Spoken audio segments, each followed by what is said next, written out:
The adults need to discuss business, my father said with his trademark condescension, gesturing toward the kitchen where the children's table was set up. Go sit with the kids, Alexandra. This conversation is beyond your experience level. I glanced at my watch, a subtle Patek Philippe worth more than their house, and checked the time.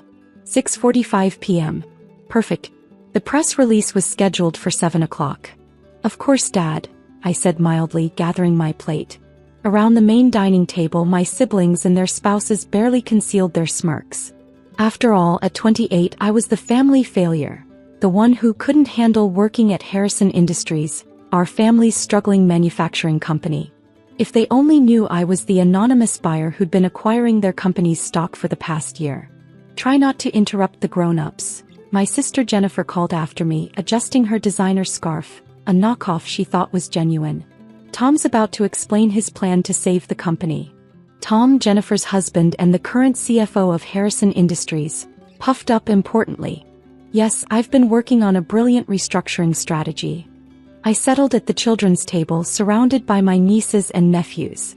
My cheap phone, actually a custom secure device worth more than their cars, was already buzzing with preliminary market reactions to the upcoming announcement. Aunt Alex, my 8-year-old niece Sarah whispered, why do they make you sit here? You're a grown-up. Because they think I'm not successful, I whispered back, helping her cut her turkey. They don't know what I really do. What do you really do? I smiled, hearing Tom's voice drift over from the main table, still explaining his doomed restructuring plan. I buy companies, sweetheart. Big ones. Like Daddy's company? Exactly like Daddy's company. My phone buzzed again, a message from my CEO. Everything's ready. Press release goes live in 10 minutes. Markets are going to go crazy. I could hear snippets of Tom's brilliant plan. Sell off the profitable divisions, take on more debt, maybe lay off some workers. If he only knew those profitable divisions were already mine, purchased through shell companies over the past year. The debt he was planning to take on? My banks would be declining those loans. The workers he wanted to lay off? I had better jobs waiting for them in my other companies. The real problem, my brother Michael was saying, is that we need a miracle. The company's worth nothing now. I checked my watch again. 6:55 p.m. In 5 minutes, they'd learn exactly what Harrison Industries was worth. To me anyway. What about that rumor of a buyer? My mother asked. Tom, didn't you say someone was acquiring shares? Some anonymous investor, Tom dismissed. Probably just a market speculator. Nobody serious would want this company. I suppressed a smile, remembering the look on my investment team's faces when I'd first proposed the acquisition. But it's a failing company, they'd said. Why would you want it? Because some things were worth more than money. Aunt Alex, Sarah tugged at my sleeve, why is your phone buzzing so much? Because something big is about to happen, I whispered, watching the seconds tick down. Want to watch? She nodded eagerly and I pulled her onto my lap, holding my phone where she could see it. 6:59 p.m. 10, I whispered. 9, 8. What are you counting down to? 7, 6, 5. A very special announcement. For 3, 2. Every phone at the adult table suddenly buzzed simultaneously. The synchronized chime of breaking news alerts cut through their business discussion like a knife. 1. I watched over Sarah's shoulder as they reached for their phones, confusion turning to shock as they read the headlines. Breaking. Morgan Global acquires Harrison Industries in $2 billion deal. Mysterious billionaire Alexander Morgan reveals identity in stunning takeover. Wall Street stunned as youngest Fortune 500 CEO claims family business. The sound of shattering glass pierced the silence. Tom had dropped his wine, sending red liquid spreading across my mother's prized tablecloth. That's your name, Aunt Alex. Sarah exclaimed excitedly. Are you the billionaire? Alexandra. My father's voice cracked. What is this? I stood up slowly, straightening my simple black dress. A custom Chanel piece that cost more than their combined salaries. This, I said calmly, is business.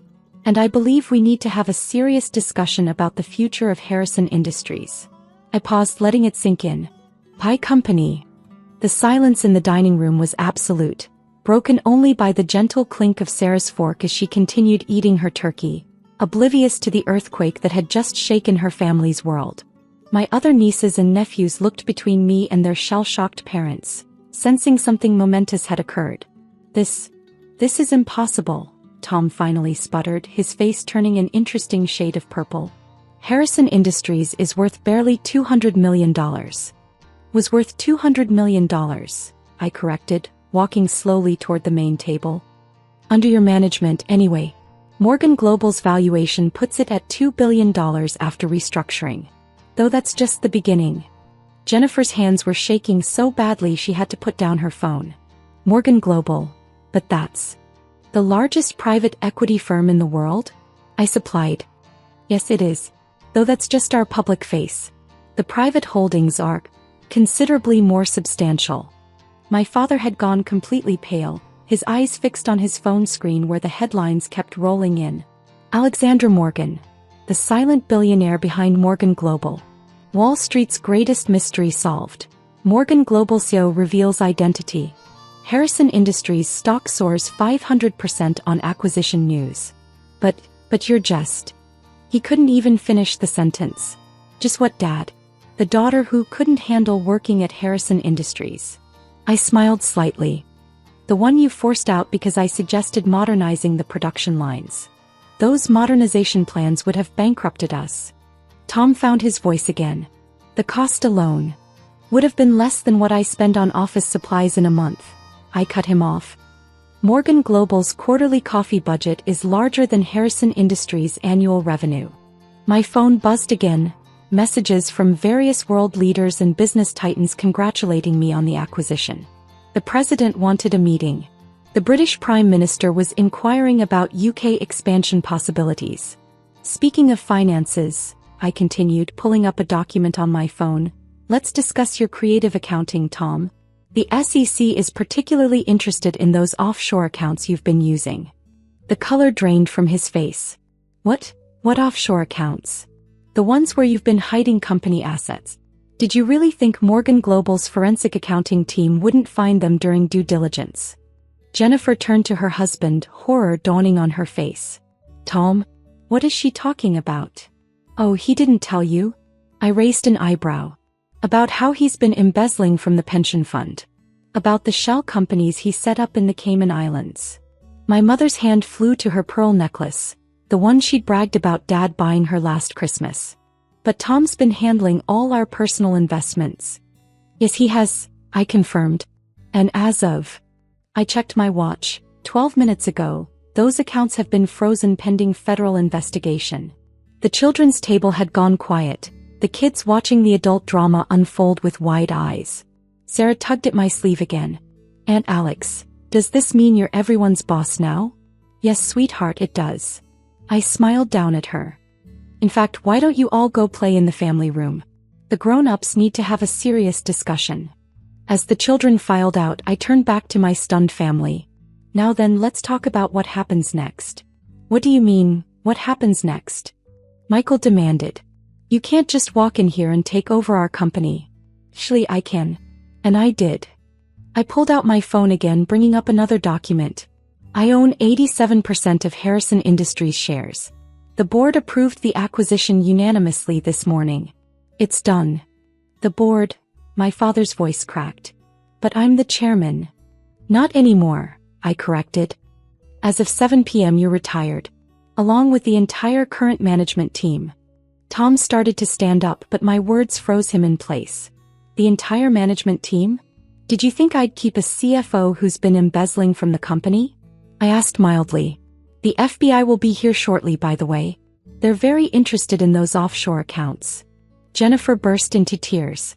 You're having my husband arrested? At Thanksgiving dinner? No, I said calmly. I'm having a criminal arrested who happens to be your husband. The timing is unfortunate but necessary.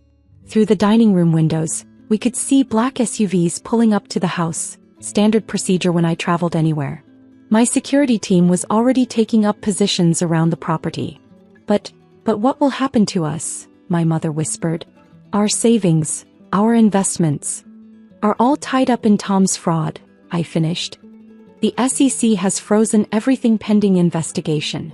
Though I'm willing to be lenient under certain conditions. I reached into my bag, a custom Hermes piece worth more than their combined net worth, and pulled out 5 envelopes. Inside each envelope, I continued, you'll find 2 options. Choose carefully. Your futures depend on it. Options. Michael's voice cracked. Option 1. Cooperate fully with the federal investigation, return all fraudulent gains and accept positions in one of my smaller companies, starting at entry level of course. Entry level? Jennifer screeched. I'm a vice president. You're unemployed, I corrected. Your position was obtained through nepotism and funded by fraud. That ends today. And option 2? My father asked quietly. Face the consequences of your actions without my intervention. The SEC is particularly interested in how family members helped conceal Tom's fraud. Those investment seminars you hosted, Dad? The client referrals? All illegal. The silence that followed was deafening. Outside, I could see FBI vehicles joining my security detail. My phone buzzed again, a message from my CO. Asian markets opening in an hour. Ready to change the world. I looked at my family, their perfect Thanksgiving dinner ruined by the weight of their own crimes. Yes, I typed back. It's time for some changes. The aroma of turkey and cranberry sauce still lingered in the air, a stark contrast to the tension that now gripped the dining room. Through the window, red and blue lights began flashing as FBI vehicles joined my security detail. The perfect Thanksgiving tableau was about to shatter completely. Before the FBI comes in, I said, settling into what had always been my father's chair at the head of the table, let me explain exactly what Morgan Global's forensic team uncovered. I pulled out my tablet, a custom secure device that made their latest iPads look like children's toys, and began displaying documents on the dining room's built-in smart screen. Another acquisition they didn't know about. I'd bought the company that made the screen last month. First, there's the matter of the pension fund. I began pulling up detailed financial records. Tom has been systematically draining it for the past 3 years. Over $50 million missing, funneled through a complex network of shell companies. Jennifer's mascara was creating dark rivers down her cheeks. Tom, tell me this isn't true. It gets worse, I continued, swiping to the next document. Dad, remember those special investment opportunities you helped Tom promote to your golf club friends? My father's hands began to shake. Those were legitimate investments. They were Ponzi schemes, I said. You convinced 38 of your closest friends to invest their life savings into fake funds. The FBI is very interested in your role, especially since you weren't even a licensed advisor. But Tom handled the paperwork, he said weakly. He did. Using one of my banks, actually. Did you really think Morgan Global wouldn't notice shady transactions running through our own systems? Michael, who had been quiet all night, finally spoke. Wait, your banks? How many companies do you own? I gave a small smile. Morgan Global owns controlling shares in over 500 companies. Banks, tech firms, factories, real estate, you name it. Last quarter, our value passed $200 billion. $200 billion. My mother whispered, clutching her pearls, the same ones from a jewelry company I bought last year. And that's just the part people know about, I added. The private assets are even bigger. My phone buzzed again. The president wanted a briefing.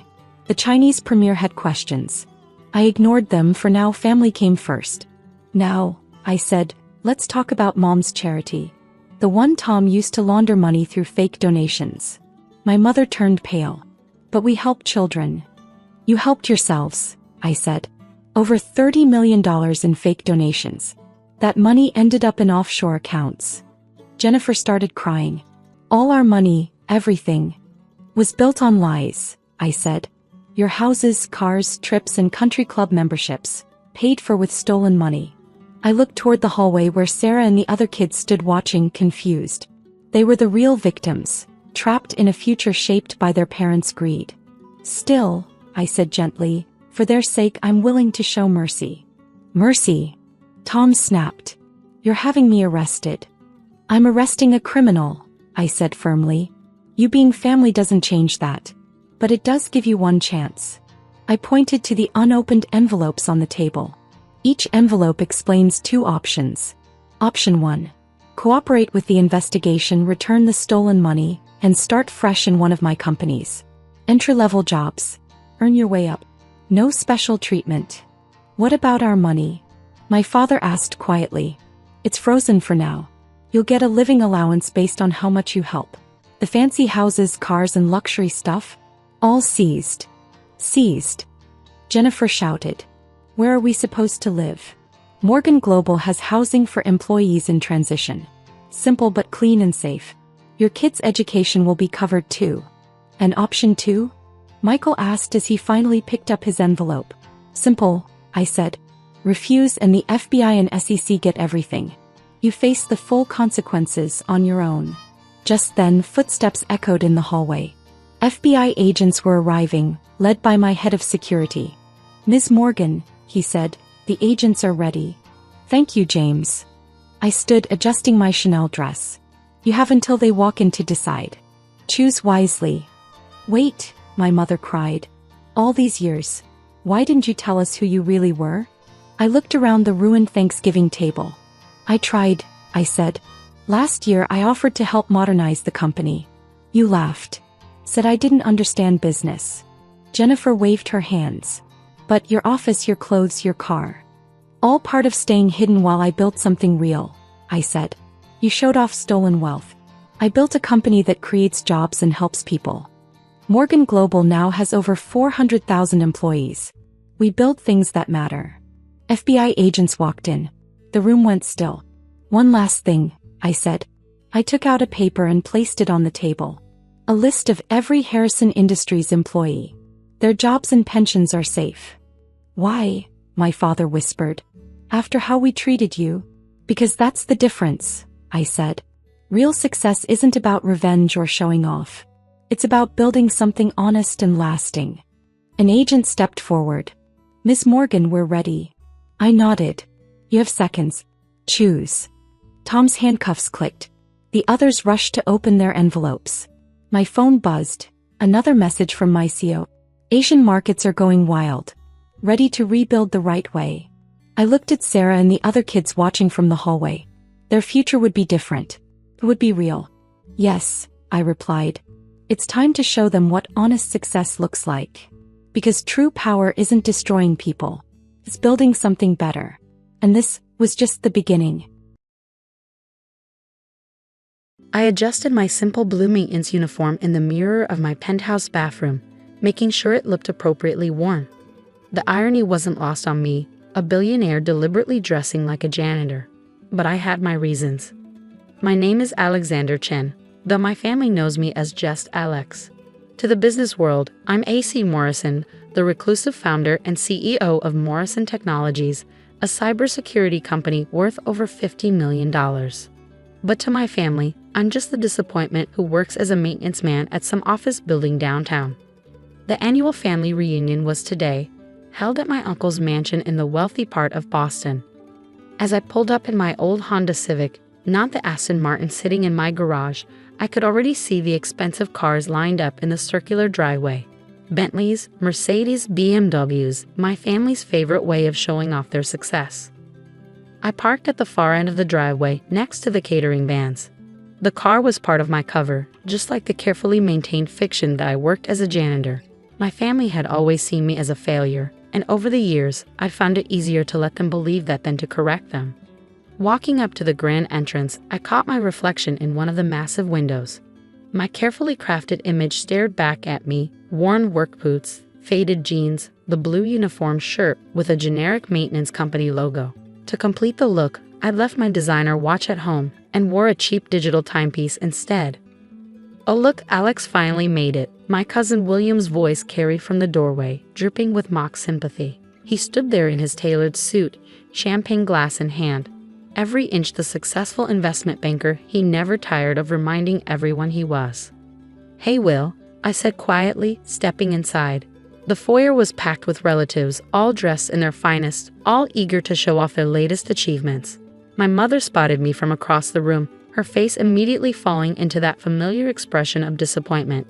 Alexander, she sighed, air kissing my cheek. Couldn't you at least have changed out of your work clothes? This is a family gathering, not a maintenance call. I forced a smile. Sorry, Mom, came straight from work. You know how it is. She didn't, of course. None of them did. They had no idea that the building where they thought I cleaned floors and fixed leaky faucets was actually the headquarters of Morrison Technologies, my company. The same company that was about to acquire the struggling tech firm my uncle had bet his fortune on. Still working as a janitor, huh? My younger sister Lisa appeared beside me, designer dress sparkling under the crystal chandelier. You know, I could probably get you an interview for an entry-level position at my firm. Something more respectable. Lisa worked as a mid-level manager at a software company, one that was secretly a subsidiary of Morrison Technologies. She had no idea her big brother was technically her boss's boss's boss. I'm good, Lisa, I said mildly.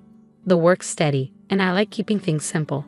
She shook her head, diamond earrings catching the light. That's your problem, Alex. No ambition.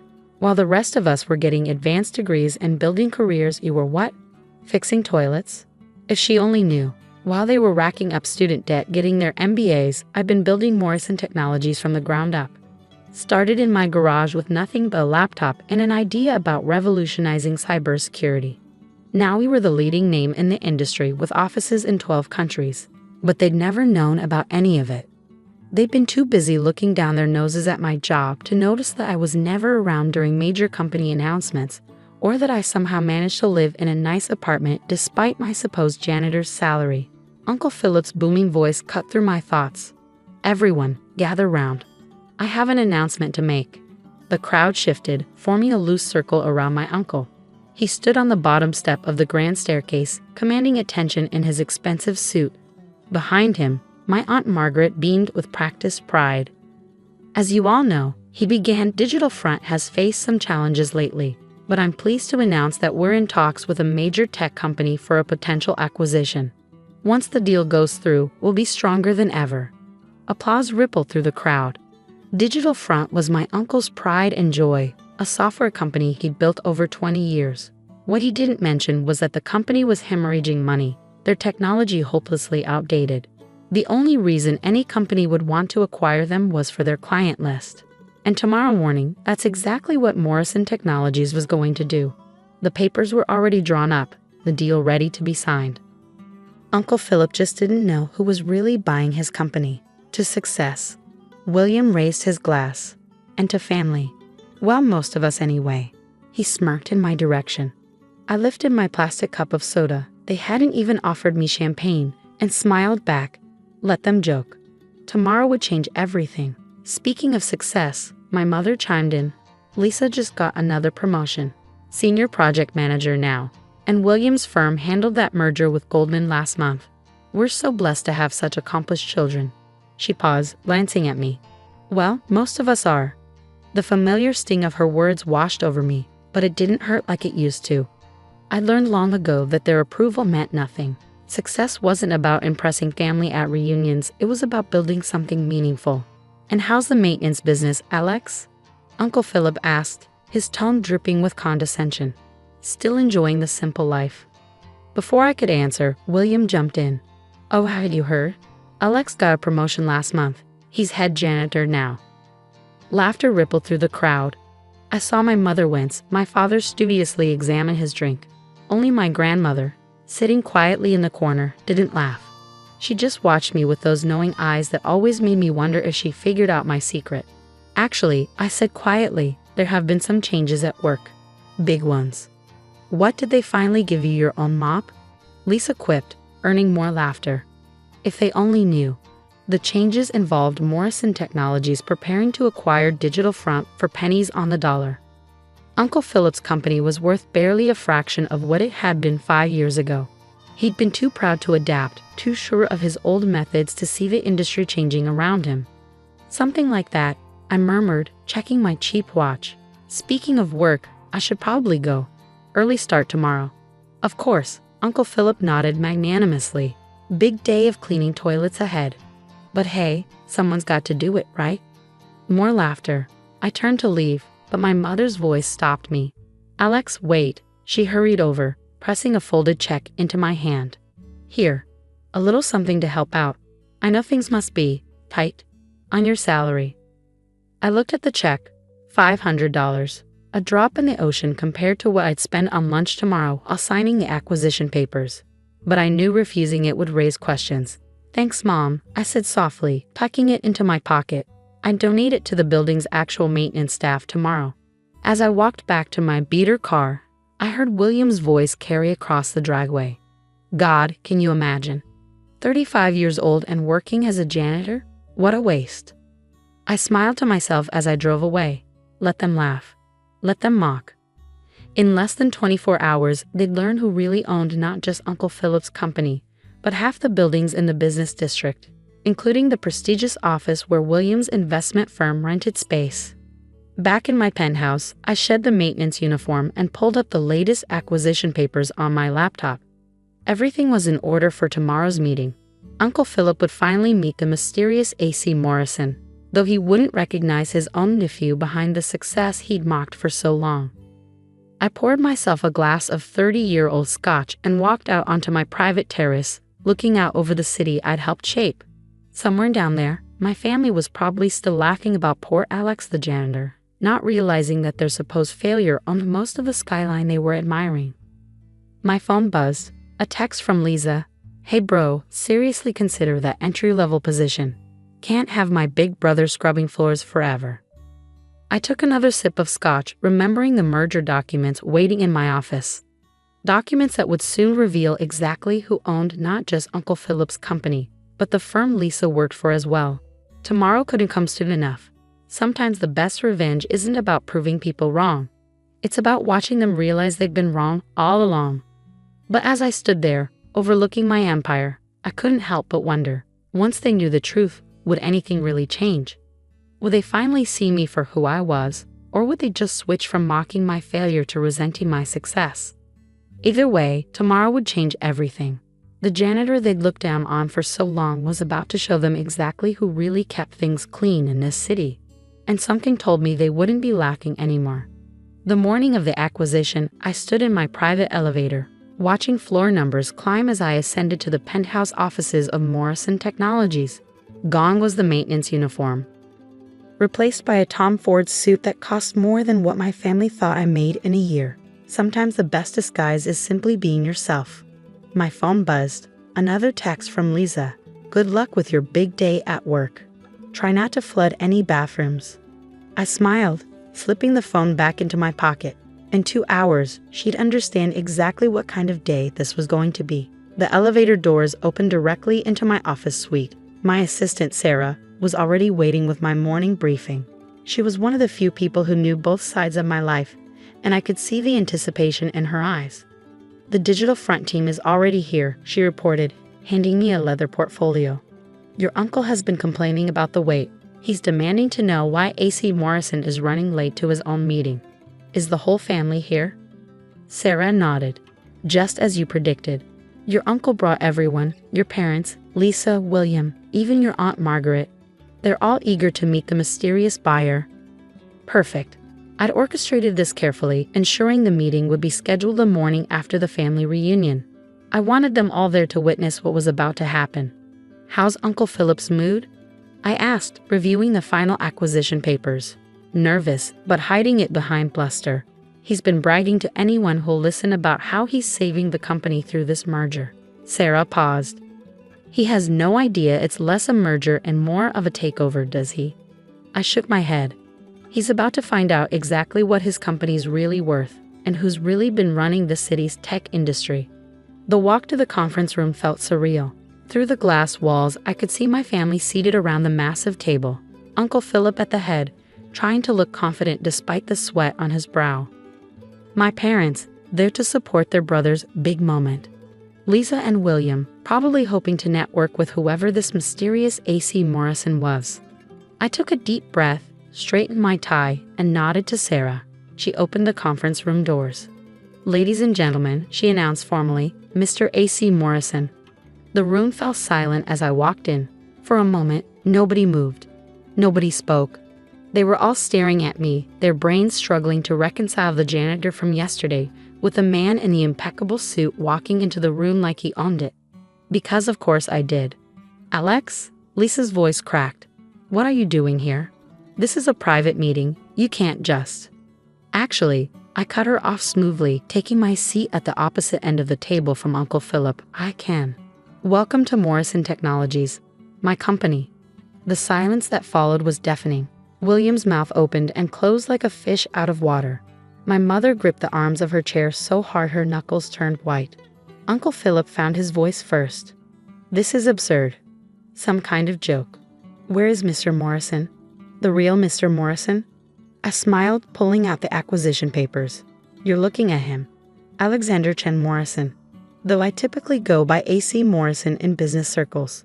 Shall we begin reviewing the terms of the acquisition? You?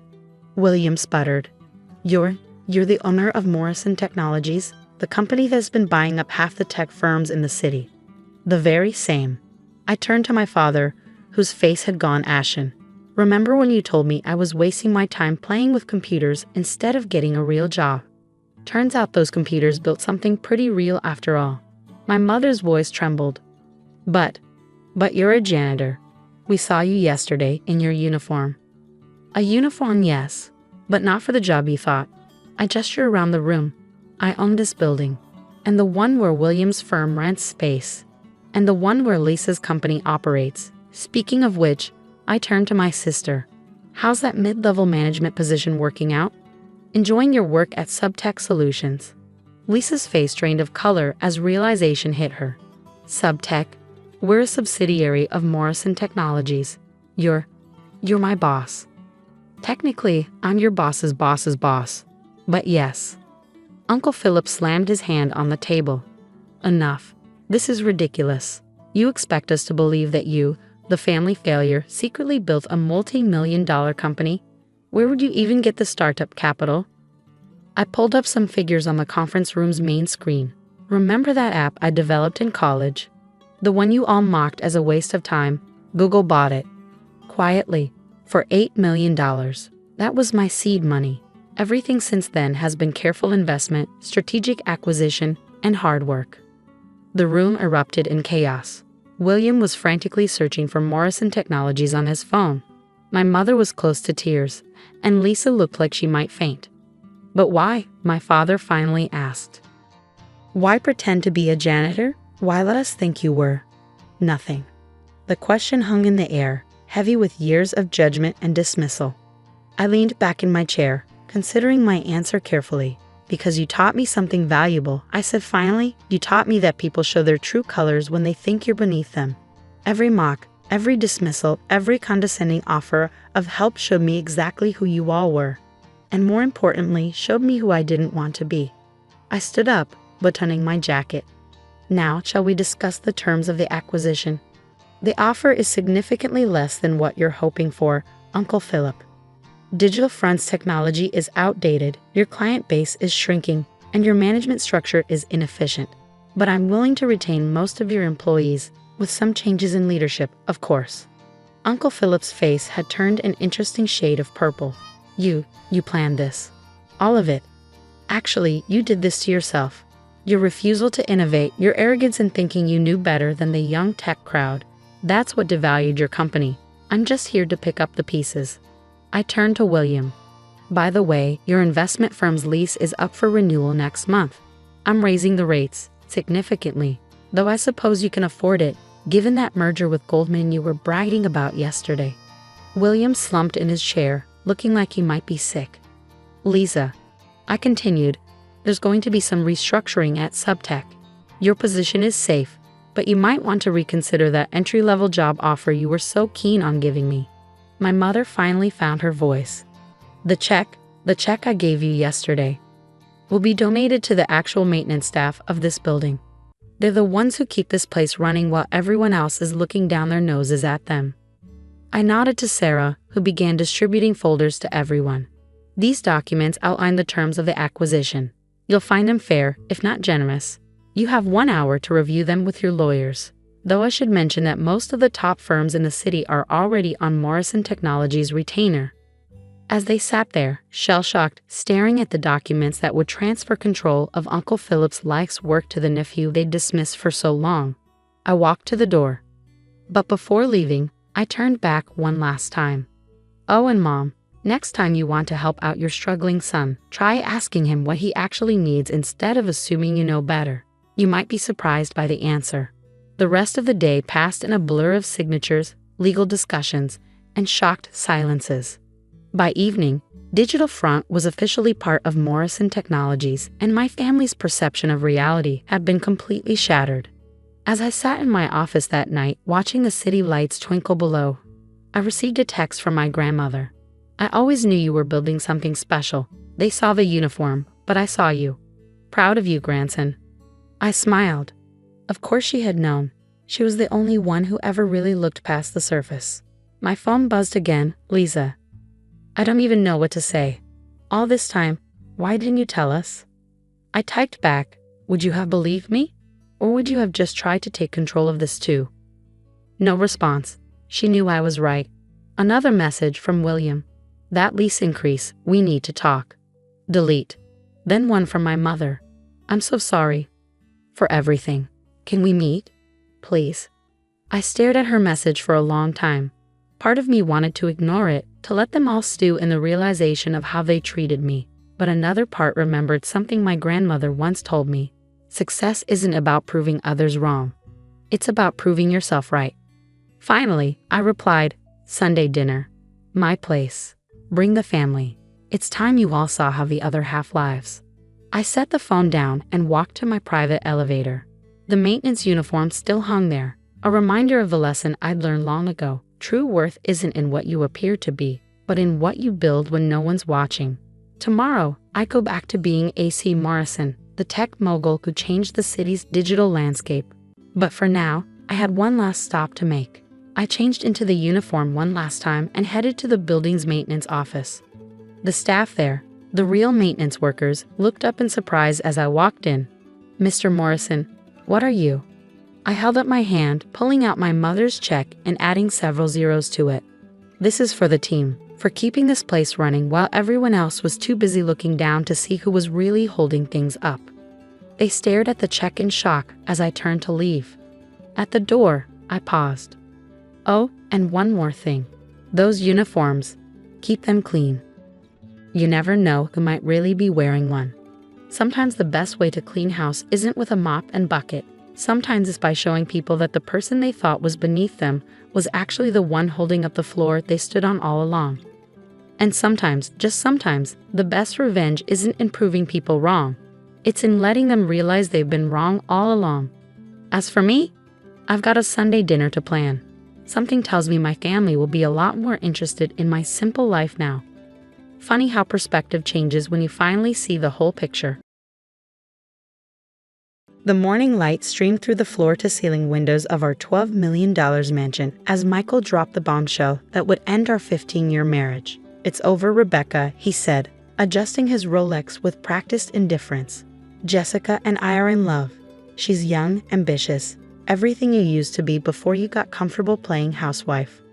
My name is Rebecca Anderson, and at 42, I was watching my husband throw away our marriage for his 26-year-old secretary. The irony wasn't lost on me, especially since he had no idea who really owned the mansion he was so casually threatening to sell." "How long?" I asked, keeping my voice steady as I sipped my morning coffee. "Does it matter?" He smirked, running a hand through his expertly styled gray hair. "Long enough to know she's everything I need. And let's be honest, Becca, you've been riding my coattails for years. What have you actually accomplished besides decorating this house?" If he only knew. 5 years ago, when my grandmother passed away, she'd left me a substantial inheritance, $15 million that I kept secret from Michael. While he was busy climbing the corporate ladder and falling for every young woman who stroked his ego, I'd been making careful investments, including buying this very house through a private trust. "You really should have read the property documents more carefully when we moved in," I said mildly, watching his face. "You just assumed you owned everything, didn't you?" His smirk faltered slightly. "What are you talking about? I bought this house. My name is on the lease." "You're renting, Michael. From a private trust. Did you ever wonder why the purchase never went through? Why you could only secure a long-term lease?" The color drained from his face as realization began to dawn. "You're lying. This is my house. I make the payments. To the Anderson Family Trust. I finish for him. which I established 5 years ago. You never questioned it because you assumed you were in control. Just like you never questioned where the money for your startup came from when your first business was failing. Michael's hands gripped the kitchen island, his knuckles turning white. That was a bank loan. That was my investment through a shell company. I knew you'd never accept help from your wife directly. Your ego wouldn't allow it. I stood up, smoothing my silk robe. You might want to tell Jessica that her dream home isn't part of the package deal anymore. This is ridiculous, he sputtered. You're making this up to spite me. I pulled out my phone and forwarded him an email, property records, trust documents, investment papers. Everything I'd kept hidden for years while he built his life on the foundation I'd quietly provided. I've already instructed my lawyer to terminate your lease, I said, watching as he scrolled through the documents with shaking hands. You have 30 days to find a new place. I'm sure Jessica has room in her apartment. The look on his face was priceless, rage, disbelief, and underneath it all, the dawning horror of realizing just how badly he'd miscalculated. All those years of treating me like a trophy wife, dismissing my opinions, flaunting his affairs. He never suspected I was the one holding the real power. You can't do this, he said, but his voice had lost its confidence. The board won't stand for it. Your company's board? I smiled. You might want to check who owns the majority shares through various investment groups. I've been very busy while you were working late with Jessica. Michael's face went from pale to ashen. He'd spent 15 years believing he was the brilliant businessman, the self-made success story. Now his whole world was crumbling, and the woman he dismissed as just a housewife was the one holding the sledgehammer. Why? He finally asked. Why go through all this deception? Why not just tell me? Because you never would have accepted it. I replied simply, your ego needed to believe you did it all on your own. I loved you enough to let you have that illusion. But now it's time for the truth. I walked to the window, looking out over the manicured gardens I'd designed. You have until tonight to pack your essentials. The rest can be arranged through our lawyers. And what am I supposed to tell Jessica? He demanded. Tell her whatever you want. Tell her your wife outsmarted you. Tell her the mansion she thought she was getting belongs to the woman she helped you betray. Or tell her nothing at all. I'm sure she'll figure it out when she realizes she's dating a man who's been living off his wife's money for years. As Michael stormed out of the kitchen, I heard him already making frantic calls to his lawyers. But I knew what they would tell him. Everything was legal, properly documented, and completely beyond his control. I picked up my own phone and dialed my lawyer's number. It was time to start the next phase of my plan. Taking control of not just the house, but everything else Michael had assumed was his. The game wasn't over. It was just beginning. The next few days were a whirlwind of legal meetings and damage control. Michael's lawyers tried everything to challenge my ownership, but the documentation was ironclad. I'd spent years making sure every transaction, every investment was perfectly legal and thoroughly documented. I sat in my home office reviewing emails from Michael's board members. They were understandably concerned about the company's stability, given that their CEO was about to face a very public divorce. What they didn't know yet was that I owned 52% of the company's shares through various investment groups. Mrs. Anderson. My assistant Sarah appeared in the doorway. Mr. Anderson's secretary, Jessica, is here to see you. I raised an eyebrow, surprised by her boldness. Send her in. Jessica strode into my office like she owned it, her youth and confidence radiating from every designer-clad inch. She was beautiful, I had to give her that. All long legs and perfect makeup, exactly the type Michael had always gravitated toward. This is harassment, she declared, dropping into the chair across from me. You're trying to ruin Michael's life because you're bitter. I couldn't help but laugh.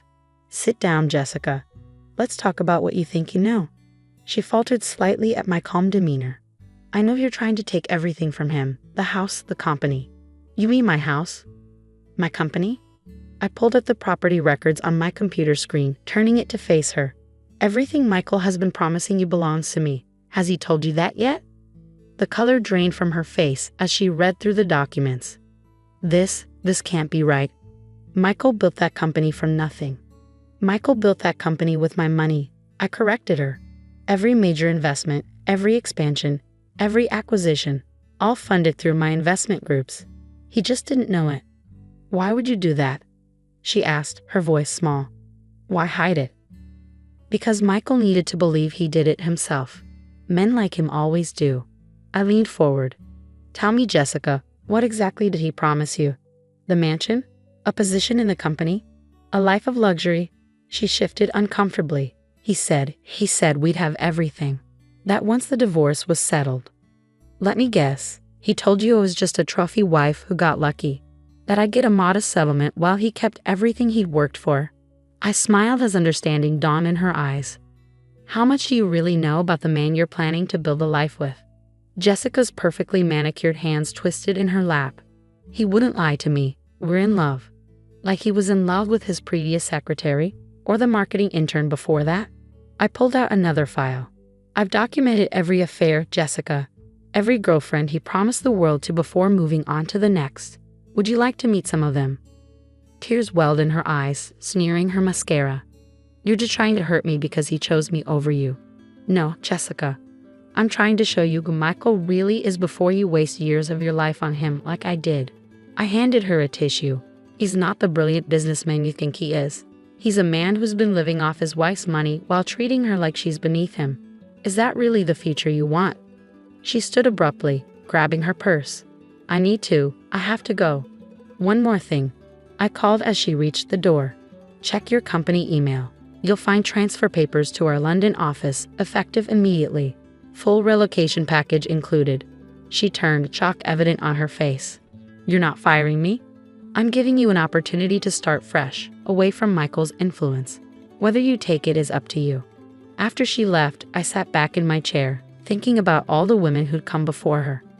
Michael had a type, young, ambitious, eager to believe in his carefully crafted image of success. I'd been one of them once before I inherited my grandmother's fortune and saw him for who he really was. My phone buzzed with a text from Michael. What did you say to Jessica? She's not answering my calls. I smiled, imagining his panic as another piece of this carefully constructed world crumbled. Maybe she's realizing there's a difference between ambition and deception. I typed back. Check your email. The board wants an emergency meeting tomorrow. The pieces were falling into place exactly as I planned. Michael had spent years underestimating me, treating me like a decorative accessory to his success. Now he was about to learn exactly who he'd been sleeping next to all this time. And I was just getting started.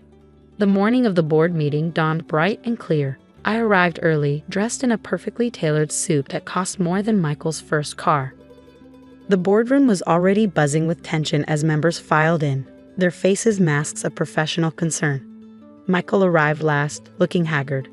The past week had clearly taken its toll. His usual polished appearance was slightly rumpled, his confidence visibly shaken. Jessica's empty desk outside his office had probably contributed to his distress. Let's begin, I said, taking my seat at the head of the table. Michael's eyes narrowed at my position of authority, but he said nothing. As majority shareholder, I continued, I've called this meeting to address some concerns about the company's leadership and future direction. The next hour was a masterclass in controlled demolition. I presented evidence of Michael's mismanagement, not enough to damage the company, but more than enough to justify a change in leadership. Every questionable decision, every risky move he'd made thinking he was playing with his own money. It all painted a picture of a CEO who'd been operating without proper oversight. This is ridiculous, Michael finally exploded, standing up. I built this company. With funds from the Anderson Family Trust, I finished for him. Every major decision you made was backed by my investment groups. Did you really never wonder why you got approved for all those loans so easily? The board members exchanged glances. They'd all assumed Michael's success was self-made. Now they were learning that their CEO had been unknowingly running his wife's company all along. Mrs. Anderson, one of the senior board members, spoke up. What exactly are you proposing? A restructuring, I replied smoothly. I'll be assuming the role of CEO, effective immediately. Mr. Anderson will be offered a generous severance package contingent on a peaceful transition and his signature on certain non-compete agreements. Michael's face turned purple. You can't do this. Actually, I can. And I am. I slid a folder across the table to him. Your choice is simple, Michael. Sign these papers and walk away with enough money to start fresh, or fight me and watch me dismantle everything you think you've built." The board voted unanimously in favor of the change. They were business people after all, and the numbers didn't lie. Under Michael's leadership, we'd been successful. But under my direct control, we could be extraordinary. After the meeting, Michael caught up with me in the parking garage. "Why?" he demanded. "Why go through all this? You could have told me the truth years ago." I turned to face him, really looking at him for the first time in years. The man I'd fallen in love with was gone, replaced by someone I barely recognized. "Would you have loved me if he'd known?" I asked quietly. "Would you have been able to accept that your success came from your wife? Or would it have destroyed your ego even faster than your affairs did?" He had no answer for that. "The papers will be at your lawyer's office," I said, turning away. "I suggest you sign them quickly. Jessica's already accepted the London transfer, by the way. Apparently, she's more interested in actual success than the illusion of it." The next few months transformed both the company and my life. Without Michael's reckless decision-making, we expanded strategically, focusing on sustainable growth rather than quick profits. The board discovered that the woman they dismissed as just the CEO's wife had a natural talent for business and a vision that extended beyond the next quarter's earnings. 1 year after the divorce, I sat in what had once been Michael's office, looking out over the city. The company's stock had doubled. Our employee satisfaction rates were at an all-time high. And the mansion, my mansion, had never felt more like home. My assistant brought in the morning paper, where a small article caught my eye. Michael had started a new business venture, something modest but promising. Good for him, I thought. Maybe he'd finally learned to build something real, something that belonged to him alone. That evening, as I walked through my garden, I thought about the lessons we'd both learned.